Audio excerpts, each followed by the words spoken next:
I'm Pamela Reed, 32, and I flew to Cleveland for my parents' 35th anniversary, hoping for family, maybe a hint of pride. My sister's text, "Be at the restaurant on time," was cold. No warmth, just orders. I've built a healthcare tech company, raised $2 million by 30, but at home, I'm still the kid who left the outsider. I thought this time might be different. Then my sister smirked, pointing to a chair in the hallway. "Sit there," she said. I was about to sit when the restaurant owner approached, smiled, and said, "Ma'am, your table is ready right this way, boss." My sister froze her eyes wide with shock. I smiled faintly. Sometimes the truth cuts deeper than you expect. Ever felt pushed aside by family? Smash that subscribe button and share your story below. I landed in Cleveland an hour ago, my suitcase still heavy with the weight of hope and nerves. The restaurant was just as I'd imagined, a sleek, upscale spot downtown, buzzing with the kind of polished energy you'd expect for my parents' 35th anniversary. I arrived 10 minutes early, dressed in a sharp blazer and heels, determined to show up as Pamela Reed, not the kid they still saw. The hostess led me to the private dining room, where crystal glasses gleamed under chandeliers, and I scanned for familiar faces. My sister was already there, directing servers like a stage manager, her smile tight and practiced. She spotted me, waved me over with a flick of her wrist, and said, "You're here good. We're keeping things organized." I nodded, forcing a smile. "Good to see you too," I said, my voice steady despite the jab of her tone. She handed me a place card, her manicured nails catching the light. "You're in the hallway," she said, pointing to a lone chair just outside the dining room, tucked near the entrance where coats hung and servers rushed by. "The main table's full, family, only you know." Her words hit like a slap, but her eyes held that familiar glint, the one that always said she was in charge. I glanced at the main table, mom and dad seated at the center, cousins and aunts, laughing over wine, the whole room alive with chatter. The hallway chair sat alone, a cheap fold-out. No tablecloth, no glassware, just a clear view of everyone who didn't notice me. I swallowed the heat in my chest, my fingers tightening around the place card. "The hallway?" I asked, keeping my tone even. Diane shrugged, her smile sharp. "It's practical. You're always so busy, figured you'd prefer the space." Her voice dripped with that fake sweetness she'd perfected over years of PTA meetings and neighborhood potlucks. I wanted to call her out, to ask why she always had to make me feel small, but the room was watching, and I wasn't about to give her the satisfaction of a scene. I walked to the chair, my heels clicking too loud on the hardwood floor. The hallway smelled faintly of cleaning polish and spilled coffee, a stark contrast to the warm glow of the dining room. I set my purse down, smoothed my blazer, and sat my back straight, my eyes fixed on the family I'd flown across the country to see. Mom caught my gaze for a split second, her lips parting like she might say something, but then she turned back to a cousin's story, her hands folded neatly in her lap. Dad was deep in conversation with an uncle, his laugh low and familiar, the same one he used to share when we'd tinker with his old Chevy in the garage. That was before I left for Boston, before I became the daughter who didn't stick around, the one who traded family dinners for boardroom pitches. I'd raised $2 million for my healthcare tech company by 30, built a platform that connected hospitals with cutting-edge software, but to them, I was still the girl who ran off to chase dreams they didn't understand. From the hallway, I could see Diane working the room, adjusting napkins, whispering to servers, every move calculated to keep her at the center of it all. She'd always been the one who stayed married young, bought a house in the suburbs, raised 2 kids with perfect report cards. She was the daughter who showed up, who kept the family name polished in our small Ohio town. And me, I was the one who left the one they talked about in hushed tones, like my success was a puzzle they couldn't solve. A server rushed past, nearly knocking my chair, and I steadied myself, gripping the armrest. I'd faced worse investors who laughed at my pitches, partners who doubted a woman could run a tech firm. This was just family, I told myself. Just Diane playing her usual game. But as I sat there watching the clink of glasses and the easy laughter I wasn't part of, the sting settled deeper. I wasn't just outside the room, I was outside their world. And Diane knew it. I took a breath, pulled out my phone, and opened a blank text. For a moment, I thought about messaging my assistant back in Boston, someone who'd get why this hurt. But I put the phone away. I wasn't here to run. Not this time. If Diane wanted to push me out, I'd sit in this damn hallway and still show up as me. I was staring at my phone, the screen, blank, my thumb hovering over a text I'd never send. The hallway's hum servers rushing plates clinking felt like a wall between me and the party. Then a shadow fell across my lap.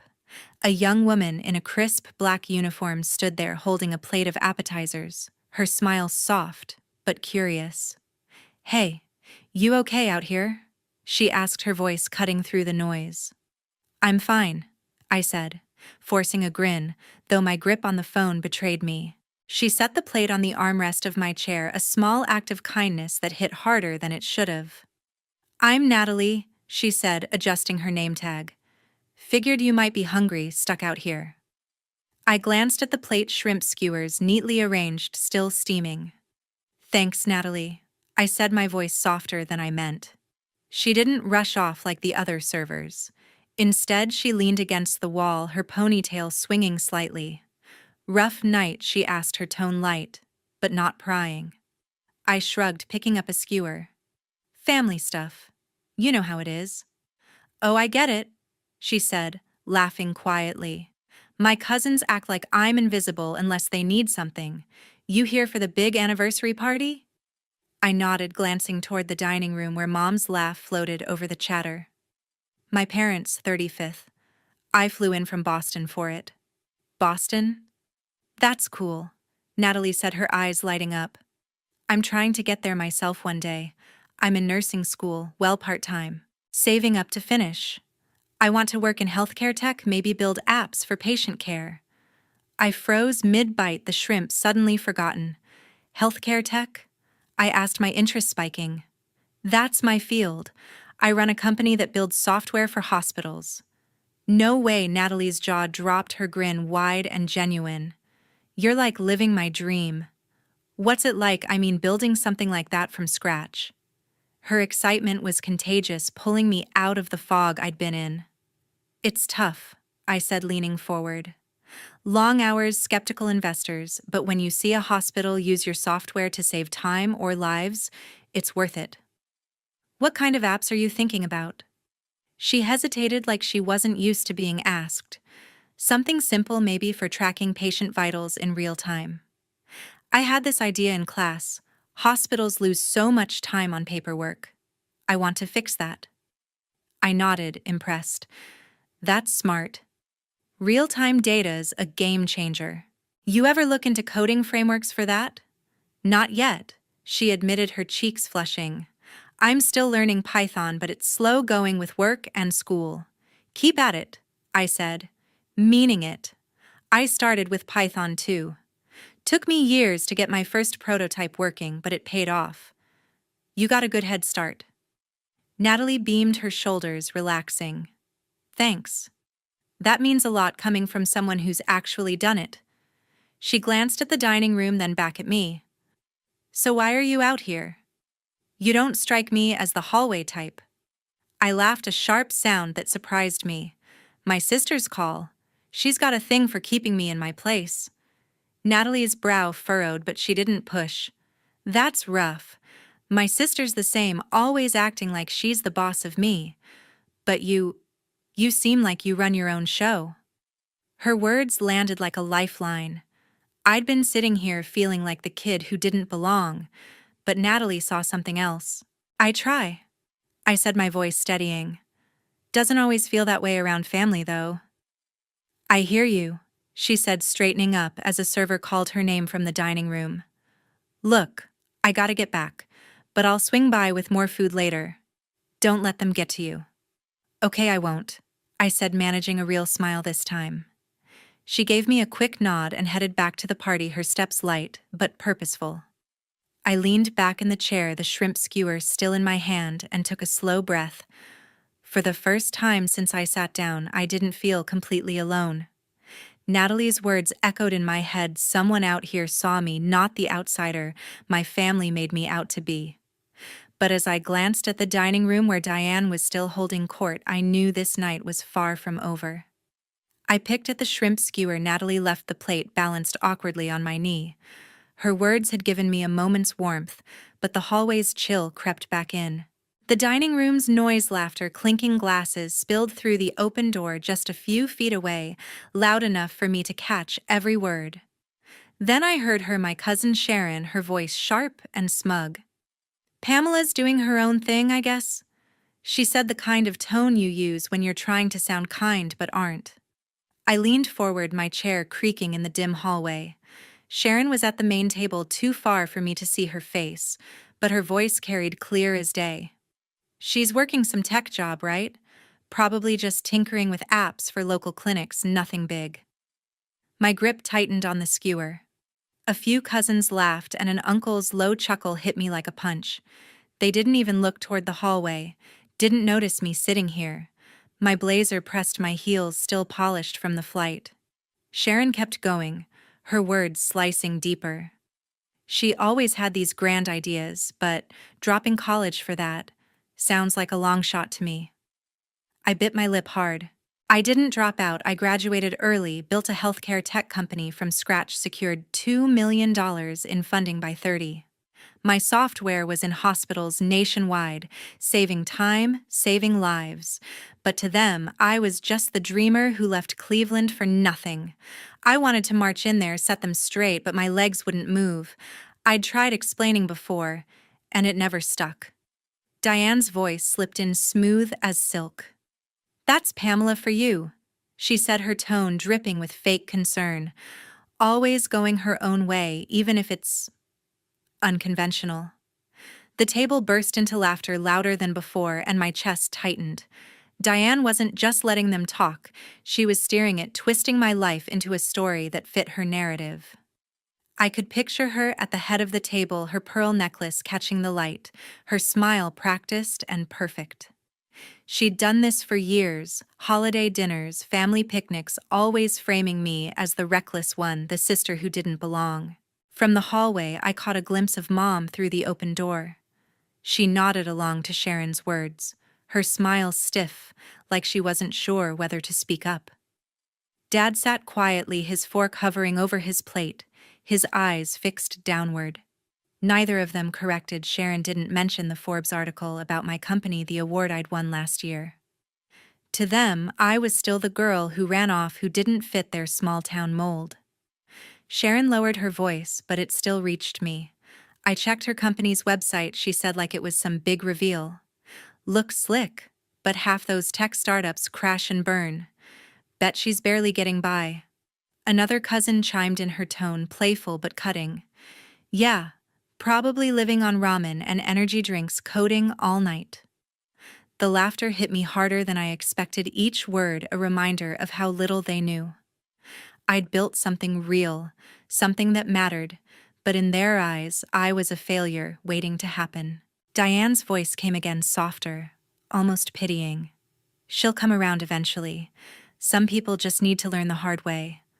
My nails dug into the armrest, the wood cold under my fingers. Diane wasn't just encouraging them. She was rewriting me, turning my work into a joke to keep herself on top. I stared at the place card on my plate, my name in her perfect handwriting, like a tag for someone who didn't belong. For a second, I thought about grabbing my phone, texting my team in Boston, people who saw what I'd built. But I didn't. I'd come here for Mom and Dad, to be part of this family, even if they couldn't see me. The dining room's laughter swelled again, Diane leading a toast to Mom and Dad, glasses clinking in a world I wasn't part of. I sat back, the hallway's shadows closing in, feeling more like an outsider than ever. I sat in the hallway, the place card with my name in Diane's neat handwriting crumpled in my fist. The sting of Sharon's words and Diane's smug encouragement still burned, their laughter echoing through the open door a few feet away. I was ready to grab my purse, call a cab, and leave this night behind when the door to the dining room swung wider. Diane stood there, her pearl necklace glinting, her eyes scanning the hallway like she was checking if I'd dared to step out of place. Before I could say anything, a man in a tailored suit approached, his steps calm but purposeful. He stopped beside me, his smile professional yet warm. "Ms. Pamela Reed?"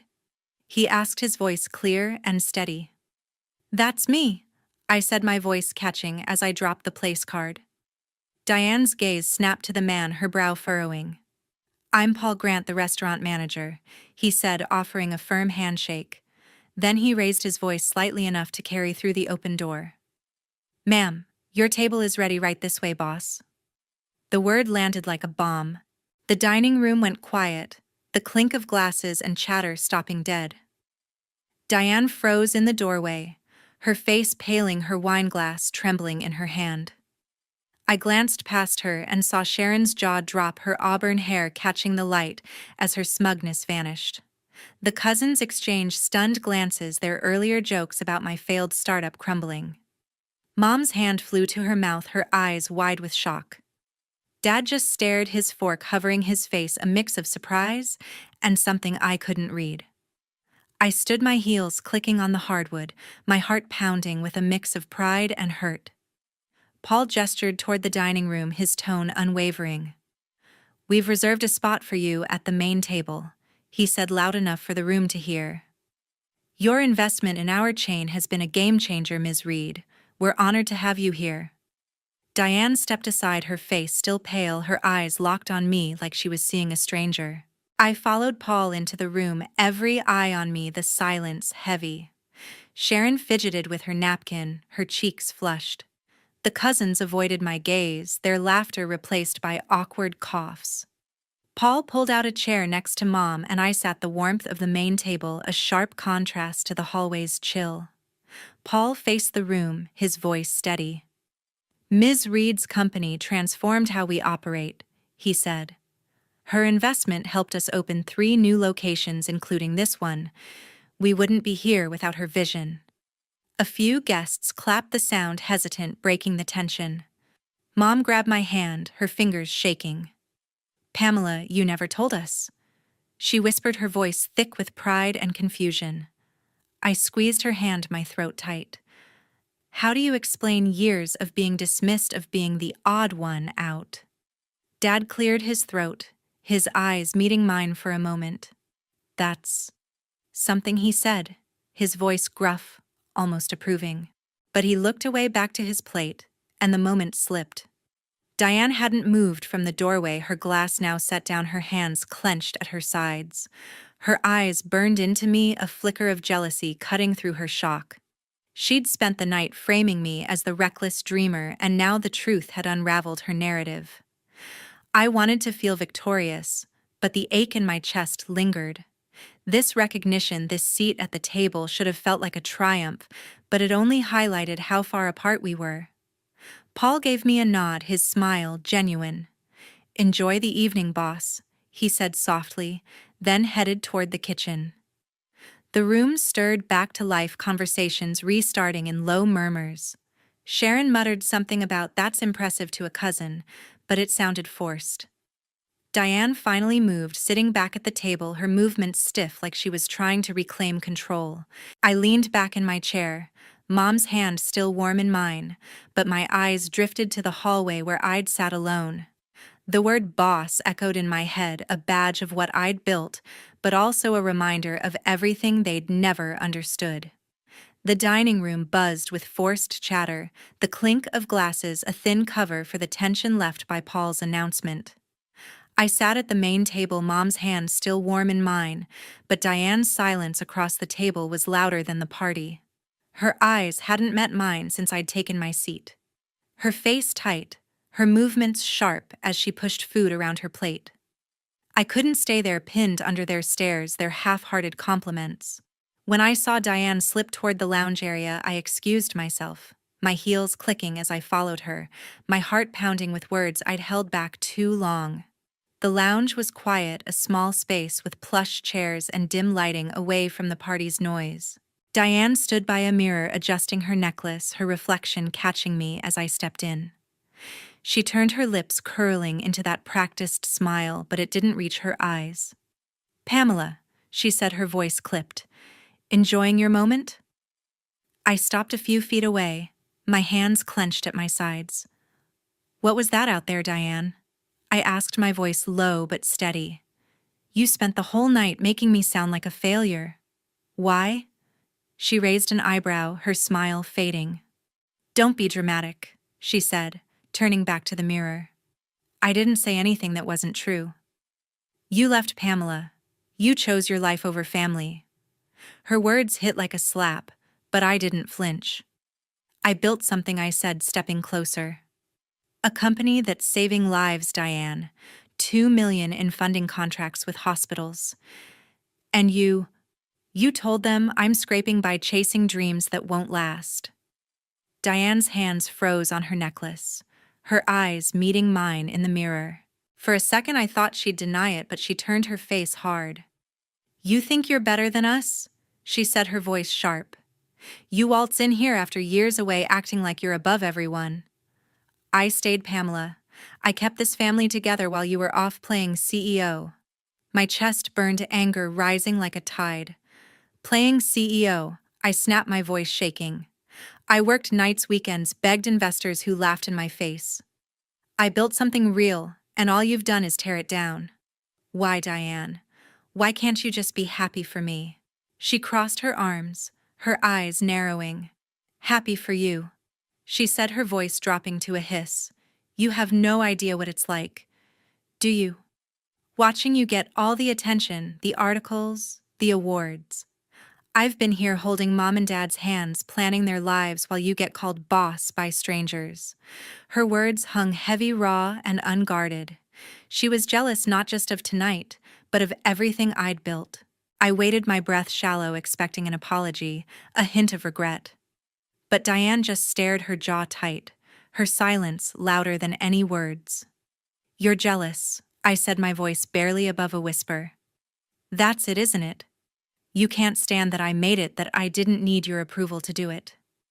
Diane's eyes flashed, but she didn't deny it. "I'm not apologizing," she said, her voice cold.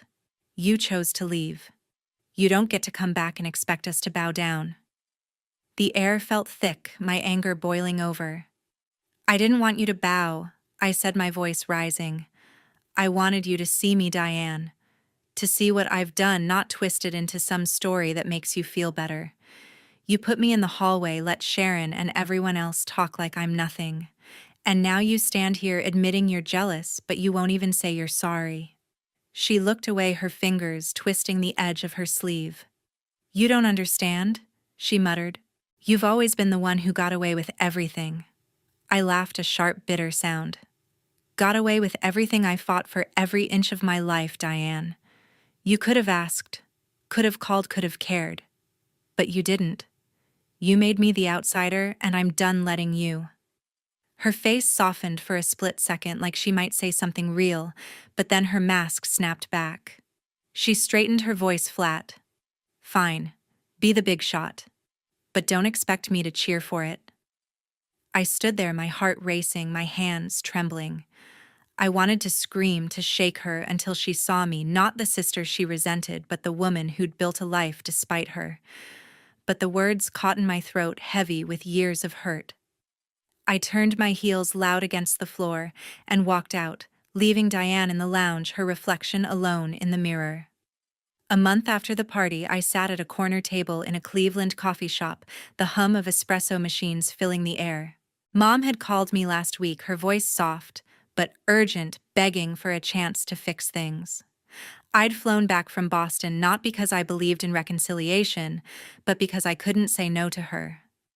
The memory of that night, Diane's cold words in the lounge, her refusal to apologize, still burned a wound that hadn't healed. I sipped my latte, my purse on the chair beside me, waiting for the conversation I knew would hurt. The door chimed, and Mom walked in, her scarf loose around her shoulders, her face lined with worry. Diane followed her steps, stiff, her pearl earrings catching the morning light. She didn't look at me. her eyes fixed on the counter as if ordering coffee could delay the inevitable. I set my cup down, my hand steady, though my heart raced with the same anger I'd felt in that hallway. Pamela, Mom said, sitting across from me, her voice gentle. "Thank you for coming. I just want us to talk, to be a family again." I nodded, my throat tight, but my eyes were on Diane. She sat reluctantly, her posture rigid, her hands clasped tight. "I don't know why I'm here," she muttered, finally meeting my gaze. "You made it clear you're done with me." "I am," I said, my voice calm but sharp. "I meant what I said at the party, Diane. I'm done with you twisting my life, making me the outsider. I don't want this us anymore." Her jaw tightened, a flash of defiance in her eyes. "You think you're the only one who's hurt?" she said, her voice low. "I stayed, Pamela. I took care of Mom and Dad, kept this family together while you were off building your empire. And now you act like you're above us." I leaned forward, my anger flaring. "Above you?" I said, my voice rising. "You put me in that hallway, Diane. You let Sharon and the others tear me down, laughed while they called my work a pipe dream. I built a company that saves lives, and you couldn't even ask about it. You're not holding this family together. You're pushing me out." Mom's hand reached for mine, her fingers trembling. "Pamela, please," she said, her voice breaking. "Don't do this. You're sisters. We can work through this like we always have."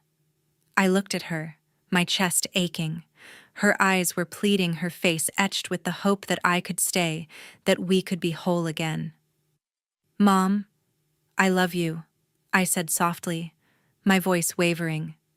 "But I've spent years trying to fit into her version of family. I can't keep fighting for a place that doesn't exist." Diane's eyes narrowed, her voice cold. "You're so quick to walk away," she said. "You think you're better than us, don't you? With your awards, your boss title? You don't know what it's like to stay." Her words cut, but they only sharpened my resolve. "I know exactly what it's like," I said, my voice steady now. "I know what it's like to work nights, to beg investors, to build something from nothing while you told everyone I'd fail. I'm not walking away because I'm better, Diane. I'm walking away because I'm done letting you define me." Mom's eyes filled with tears, her hand tightening on mine. "Pamela, don't go," she whispered. "We need you." "Diane's sorry. She just doesn't know how to say it." I glanced at Diane, waiting for a sign, any hint of regret. But her face was stone, her silence deafening. She wasn't sorry, not at the party, not now. I pulled my hand back, my heart heavy but certain. "She's not sorry, Mom," I said, my voice breaking. "And I can't keep waiting for her to be." I stood, grabbing my purse, my heels clicking on the tiled floor. Diane didn't move, her eyes fixed on the table, her hands still clasped. Mom reached for me, her voice desperate. "Pamela, please," she said, standing. "Give it time. We can fix this." I stopped at the door, the weight of her words pulling at me. "I've given it years, Mom," I said, turning to face her. "I love you, but I need to let this go. I've built a life where I'm enough. I don't need her approval anymore." The door chimed as I stepped outside, the Cleveland air cool against my skin. The city stretched before me, its skyline sharp and indifferent. I called a cab, my fingers steady, my breath even. The party, the hallway, Diane's jealousy, they were behind me now. I'd come for Mom, for a family that never truly saw me. But walking away, I felt free, like I'd finally claimed the space I'd fought for all along. 6 months after that coffee shop meeting, I stood in my Boston office, the city skyline glowing through the window. The hum of my team working outside, phones ringing, keyboards clicking, felt like a pulse, steady and alive. My company had just signed a new contract with a major hospital, our tech saving lives across 3 states. I traced my finger along the edge of a framed article on my desk, its headline calling me a rising star in medical tech. It was everything I'd fought for, but the quiet moments still brought me back to Cleveland, to that night, and the family I'd left behind. The party felt like a lifetime ago. The hallway where Diane had placed me, the sting of Sharon's words, Paul calling me boss. They were shadows now, distant but sharp. That night, I'd walked away from the restaurant from Diane's jealousy from a family that couldn't see me. The coffee shop meeting with Mom and Diane had only confirmed what I already knew: some gaps can't be bridged. Diane's silence, her refusal to apologize, had settled like a stone in my chest, but it also set me free. I'd spent years chasing their approval, trying to fit into their story. Diane's voice, sharp and dismissive, had followed me from childhood to that party, telling me I was too much, too different. But standing in my office, surrounded by what I'd built, I realized I didn't need her to understand. I didn't need anyone to. My work machines that helped doctors save lives was my truth, my place. It wasn't about being better than them. It was about being enough for myself. Mom called sometimes, her voice soft, her words careful. "Pamela, how's Boston?" she'd ask, always steering clear of Diane's name. I'd tell her about new projects, the lives we'd touched, and she'd listen, pride mixing with a quiet sadness. I sent her and Dad photos of my office, my team, the award ceremonies I attended. They'd reply with short texts, emojis of hearts and clapping hands, but I could feel the distance. Not cold, not angry, just there. I loved them, always would, but I'd stopped waiting for them to fully see me. Diane hadn't reached out since the coffee shop. No calls, no texts, not even a word through Mom. I didn't expect her to. Her jealousy, her need to keep me small, had built a wall too high to climb. Sometimes late at night, I'd wonder if she'd ever change, if she'd ever see me as more than the sister who left. But those thoughts faded quickly. I'd spent too long trying to fit into her world, and I was done. I stepped out of my office, the Boston evening crisp and clear. The Charles River glittered as I walked along its edge, my scarf loose around my shoulders. I passed joggers, couples, people living their own stories, and for the first time, I felt like I belonged in mine. The party had been a breaking point, not just with Diane, but with the version of myself that needed their approval. I'd walked away not out of anger, but out of clarity. I'd built a life that was mine, flawed, hard-won, but real. My phone buzzed in my pocket, a text from Mom. "Thinking of you, Pamela. Come home soon." I smiled, my fingers hovering over the screen. I typed back, "Soon, Mom. Love you." I meant it, but home wasn't Cleveland anymore. It wasn't the restaurant, the hallway, or the table I'd fought to sit at. Home was here, in the life I'd carved out, in the work that filled my days, in the quiet certainty that I was enough. I kept walking, the city lights stretching ahead. The weight of that night, of Diane's words, of Mom's pleas, had lifted, replaced by something lighter, stronger. I wasn't the sister in the hallway anymore. I wasn't the outsider. I was Pamela Reed, the woman who'd built something bigger than their doubts. And as the river flowed beside me, I knew I'd never look back.